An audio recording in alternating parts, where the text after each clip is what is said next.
support inside the United States for Afghan special immigrant visa applicants, their families, and other at-risk individuals. This includes Marine Corps Base Quantico and Fort Pickett in Virginia and Holloman Air Force Base in New Mexico. As of today, Fort Pickett has a capacity of 1,000 Afghans, and we're working with the other two installations, Holloman and Quantico, to finalize their final respective capacities. Additionally, while not a task force, U.S. Northern Command is supporting Operation Allies Refuge with services and additional forces, including assisting with managing the flow of evacuees at Dulles Airport and the Philadelphia International Airport in Pennsylvania. That airport is opening up today. Additional sites are possible. Here's a snapshot real quickly of some of the numbers that you'll see at the task forces. So Task Force Eagle at Fort Lee, Virginia stood up in July and currently has a capacity for 1,750. To date, Task Force Eagle at Fort Lee has supported 1,647 Afghan special immigrant visa applicants and their families, nearly half of whom have completed the process and have moved on with the support of the Department of State, non-governmental, intergovernmental organizations, and volunteer organizations. Task Force Bliss at Fort Bliss, Texas currently has a capacity of 5,000 and received first flights with vulnerable Afghans on Saturday, August 21st. The base has supported to date 2,160 Afghans housed in a mix of hard and soft structures. Final capacity is expected to be at least 10,000. Task Force McCoy, Fort McCoy, Wisconsin, currently has a capacity of 10,000 and received their first flights with at-risk Afghans on Sunday, August 22nd. To date, Task Force McCoy has supported 2,383 Afghans who are being housed in hard structures with shower and bathroom facilities located in each building. Task Force Liberty at Joint Base McGuire-Dix Lakehurst, New Jersey, currently has a capacity of 3,500 and received its first group of Afghans Wednesday, August 25th. To date, Task Force Liberty has supported 1,192 Afghans who are being housed in a mix of hard and soft-sided structures. Final capacity at Task Force Liberty is expected to be at least 10,000. So today, our total capacity at these four installations is approximately 21,000 and growing. We're steadily working to increase capacity to the 50,000 number by September 15th. The number of military installations supporting this effort could increase in the future. The request for assistance from the State Department specifically requested that the Department of Defense provide culturally appropriate food, water, bedding, religious services, recreational activities, and other services such as transportation from the port of entry to the location of accommodations and some medical services as well. My team of military, civilian, and contract personnel are working closely with the numerous agencies, both government and non-government, to ensure further requirements and additional capabilities are available for vulnerable Afghans. In addition, the Department of Homeland Security is working to conduct the screening and security vetting for all special immigrant visa applicants and other vulnerable Afghans in the fastest way possible, consistent with the dual goals of protecting national security and providing protection for vulnerable Afghans who supported the United States. That process involves biometric and biographic screenings conducted by intelligence, law enforcement, and counterterrorism professionals from across the interagency community. We are working around the clock to vet all Afghans being evacuated before allowing them into the United States. During recent visits to Fort Lee, Fort McCoy, and Fort Bliss, I saw the operation firsthand, and I'm proudly watched our U.S. personnel operating with compassion as they helped Afghans and their families who have done so much for the United States and our allies through 2 decades of conflict. I also talked with some of the Afghans in each location. During a conversation I had with one Afghan family, I asked if they had what they needed, if they were doing okay, getting enough to eat, and getting enough to sleep. The father thanked me, saying they had what they needed, and that it was the first time in a long time that he has slept without being afraid for his family's safety. So thousands of soldiers, sailors, airmen, Marines are working across the United States to complete this incredibly important mission to provide our Afghan colleagues a safe harbor while they finalize their immigration process. I'm also grateful for the support of the communities surrounding each of our bases and for the volunteers and others who are aiding in all of these efforts. Together, we're honoring our commitment to our Afghan partners and their families. And I look forward to taking your questions. Thank you. Thank you, General. We'll start with Lita. Hi, General. Lita Baldor with the Associated Press. I have one quick numbers question for you, and then a second. Can you tell us how many evacuees have gone through Dulles? The governor said today the number is 14,000. We were told earlier there was about 7,000 SIV. Can you square those numbers for us? And then I have a follow-up. Lita, unfortunately, I don't have a specific number for you. State Department would be best to answer that. I can tell you what has come to us, and that's 6,578 at 4 separate locations. I will tell you what we're seeing is of those that do arrive at Dulles, about 40% or so have been coming to us. Others have been AMSITs and in other status, such as having a green card already where they could move on from Dulles. Thank you. And my follow-up is, can you give us an assessment of both the security risks as well as the COVID risks?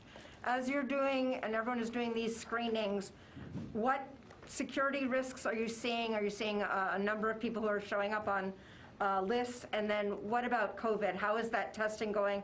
And what are the threats at the bases for COVID? Thanks, Lita. So for security, I would defer to DHS, who runs that operation. I'm very comfortable. We've worked to streamline that operation. As I said in my opening comments, we're doing biographical and biometric testing across the various agencies of the interagency to include our counterterrorism and intelligence communities. What we're seeing is folks coming across cleared by that process, which I'm comfortable with. With regards to COVID, the Afghans coming from the Middle East into our locations that we have stood up are all being tested actually multiple times. We test them 100% upon arrival at each location. They're getting tested at Dulles as well, and en route they get tested. I'll give you some numbers. We are seeing so far to date, when I was at Fort McCoy on Wednesday, only 3 out of more than 1,300 had tested positive. When I went to Fort Bliss the same day, 1 out of more than 1,200 had tested positive for COVID. I hope that helps. Thank you. 1 out of 1,200. Jen? Hi, General Van Herk. It's Jennifer Griffin with Fox News. I just want to go back a little bit to numbers. What percentage would you say of the people who are processing onto these bases are SIV holders or applicants? Or are you also housing people who apply for refugee status? Just trying to understand the breakdown of who is on these bases. And then secondly, there are reports from Dulles that some of those some of the commercial flights that have come in have had to keep people on the tarmac, on board planes for up to 10 hours while screeners come on board. Is anything being done to rectify that? Is that a DHS issue, or are you aware of that issue at Dulles? Thanks, Jennifer. On the SIV numbers, I'd defer to the State Department. I don't have that exact number in front of me. What I would tell you is the SIV numbers have not been in excess of 50%, but I don't have the detail right now. With regards to the problems you're describing at Dulles, I am aware of the longer waits that you described. We worked very hard over the last couple days to make the process as efficient and effective. When I say we, DOD worked with the process owner, DHS, to streamline this, specifically Customs and Border Protection, along with the TSA, who owns that process, if you will. Some of the challenges were being use of the proper vetting authorities, if you will, to ensure that we looked at the same ones and that they were coming across. We knew exactly who was certifying that, and that's Customs that was certifying it across to the other side. What was happening is if the improper system was utilized, they were being flagged as red on the receiving end at Dulles. That should actually give you comfort, Jennifer, that that we're not leaning towards more conservative and pushing them out, but actually ensuring verification. That led to the delays that you're talking about. When I took the brief this morning, we had no airplanes on the ramp waiting at Dulles for processing through Customs. And I don't have an update for you right now, but I believe we're in a good position, Jennifer. Thank you. Tara? Thank you. General Tara Kopp with Defense One. Following up on Jen's question, can you talk about the challenges that you've had with the DoD and DHS systems, the biometric systems, actually being able to pass that information in a timely manner, and explain a little bit more about how all of the different flagging red that you've seen because names were passed through different systems? Really can't answer that question. That's a question for DHS, and I apologize. I just don't have that information.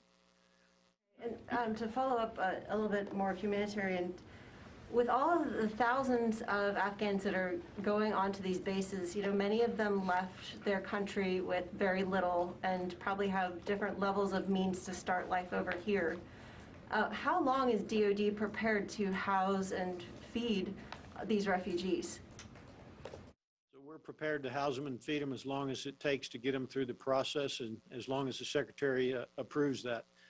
I agree with you. They're coming here starting over with what they bring with them. We've been incredibly well supported by the local communities, the non-governmental organizations, et cetera, that have jumped in to help these families with things of need, such as diapers, formula, clothing, you name it. You see the gamut when you're talking these large numbers, and we've been tremendously blessed to have great support.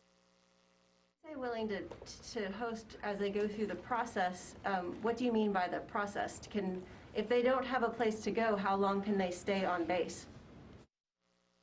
Well, they'll stay on base till they complete the special immigrant visa processing process, which is owned by the State Department with support. We provide medical support. We provide contract medical support as part of that. So each of the applicants will go through a screening process, such as screening for, diseases, vaccinations, if they need vaccinated.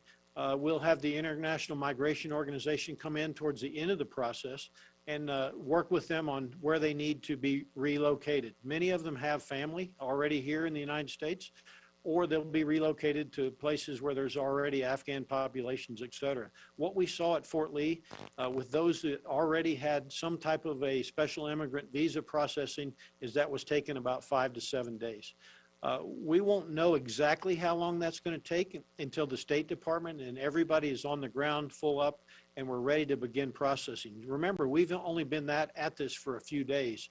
And so at each location, we're going to spin up rather quickly here and begin the application and the process for a special immigrant status.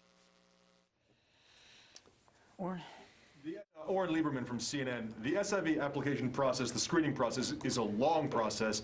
What happens if at some point while somebody is on a military base, they fail that screening? Are they going back to Afghanistan or what's the plan there? And then, John, are you also taking questions? Later. I would defer you to the Department of the State for that. That's really their area of expertise. We're prepared to continue this support until we get through this process in support of the State Department. There must be a plan here. If somebody fails a screening process and is already on a U.S. military facility. So let me go back, Orrin. So they have gone through the screening process before putting feet in the continental United States from a security perspective. When they are through customs, they are paroled into the United States of America. And if they have relatives, theoretically, they can go with those relatives. What we're doing is helping them get through the screening process. And so we provide all of the governmental organizations to support that, the medical process, et cetera. And so we are not doing security screening in support of State Department. This is part of the application for special immigrant status. I hope that clarifies it. Thanks. Tony? Hi, so Tony Capaccia with Bloomberg News. Do you have a breakdown by gender, roughly, of how many women, girls, boys, and men have been processed by DoD? It begs a lot of questions in terms of separate facilities. And then I have a second question about culturally appropriate food. Are we talking MREs or humanitarian MREs or local kitchens being hired to cook? Thanks, Tony. So we're seeing about 50-50 male, female. That can change back and forth. We're seeing about 15% with children. We're seeing a lot of the females who are pregnant. So I don't have a specific detail for what you asked about for the total number with children, male, female, et cetera, but that gives you an idea. We're seeing right now 513 children at one location for a total of about 30% of that, the location. With regards to your second question, we contract to provide support of, meals, multiple meals for large windows. So for example, we'll provide a breakfast meal for a halal for their culturally appropriate for a 3-hour window. We'll shut down for a second, and when I say we, it's the contract support at each location. Then we'll spin up for a lunch meal, and we'll do the same for the dinner. Most locations, I believe, will have or do have a 24-hour grab and go culturally for the Afghans as well. I hope that answers your food question. Can we go to the phone here? Laura Seligman, Politico. Hi, John. Thanks for taking my question. I wanted to ask, first of all, Ned Price earlier said that he didn't know how many SIVs have been evacuated. Can you square that, General, with the numbers that you gave earlier? Is there a discrepancy between the ones that have been evacuated and the total number of people that have come to the United States? What is the difference there, and what is it that we're missing? Hey, Laura, you need to ask the State Department. I don't have that data for you. That's a question for them. And are there, as a follow-up, how many SIVs and other Afghans do you estimate are still at the Kabul airport awaiting a flight out? I'll defer to General McKenzie and the forces forward. I don't know that answer. The State Department or CENTCOM may have that answer for you, Laura. Today it was about between 3,000 and 5,000 earlier today, but as we have talked about before, this is a snapshot in time, and it literally changes by the hour. But the last thing that I saw was somewhere between 3,000 and 5,000, but again, changes hour to hour. Courtney? Hey, General Van Herk, it's Courtney Kuby from NBC News. I just have a couple of clarifications. So when you talk about how these individuals have already gone through the screening process before they even set foot here in the United States, does that mean that their names have already been run through the National Counterterror Database? Courtney, thanks. It is my understanding that each one of them and their names and their biographical data and their biometric data has been run through the established databases. Second, you also mentioned some of the medical support that the military is providing, including vaccinations. Does that include COVID vaccines at the bases? Are those mandatory or optional? The vaccines are offered to them. They're offered at Dulles. We offer them as well as the task force locations. They are not mandatory.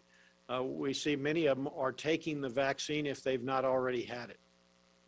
One, on the paperwork that they're getting assistance for their SIV paperwork, is there any U.S. military component? Like, do you have any military members who are assisting with that paperwork? So the paperwork on our end for accountability purposes, where they arrive at the task forces, we absolutely are part of that paperwork process to ensure accountability, to provide security, et cetera, for them. At each of those locations. Prior to arriving at our task force locations, we are not directly involved with the paperwork process. I don't know the role in CENTCOM of any of their forces. I'd defer you to General McKenzie on questions for any DOD members forward. General Van Herk, it's Megan Myers from Military Times. I wanted to ask why these particular bases were chosen for SIVs. Was it because of space reasons, hard and soft buildings, or was it because of proximity to Afghan communities in the area where some of them might end up being resettled? It was not necessarily for the specific location to an Afghan community. The department took a look at each location to ensure they had sufficient capacity, that there was capability in the region to support that. The limits of readiness and training for the local infrastructure and the bases was also a consideration. Those were all provided by the services. The services provided within the recommendations for the department, they took a look at each location and offered up those installations for approval by the department. Okay, we'll take one more, and then we're going to let the general close it out. Therese? Yes. Hi, General Van Herk. My name's Therese Garnier. I'm with Newsy. For the children that are on base, are there any educational classes being provided for them? If not, are those children able to go to the CDCs on base to help kind of with babysitting and kind of educating them on American ways and whatnot?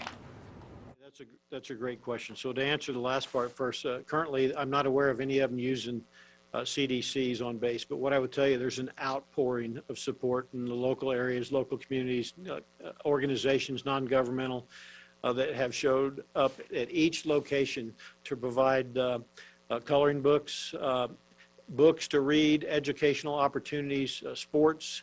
At Fort Bliss, when I was down there, the soldiers had built soccer goals and set up soccer areas for them to practice and play soccer to keep them occupied. So that's a great news story. Okay, General, sir, I'm going to turn it over to you for any closing thoughts you might have. Well, thanks, John, and for everybody in the room and on the phone. It's a privilege to talk to you today, and it's really a privilege to be executing this mission for those that have helped us for oftentimes a couple of decades. We continue to look forward to supporting them. We're prepared to do this as long as it takes to ensure that we get them settled here back in the United States of America. I'm really proud of the soldiers, sailors, airmen, and Marines, Coasties. I've got Coasties here working for us, Guardians, you name it.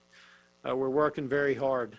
Every time I look them in the eye and I talk to them, you cannot imagine how proud and privileged they are to support this mission. And they tell me that all the time when I've been out on circulation.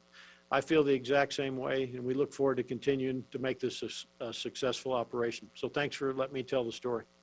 General, appreciate your time this afternoon. Okay, I got time to take a few on my own. Just two quick things that I think popped up on social media in the past hour or so. Firstly, have the Taliban entered or taken control of any parts of the military section of HKIA that you're aware of? The Taliban are not in control of any part of Hamid Karzai International Airport. I saw that report too. It's false. Including any of the gates?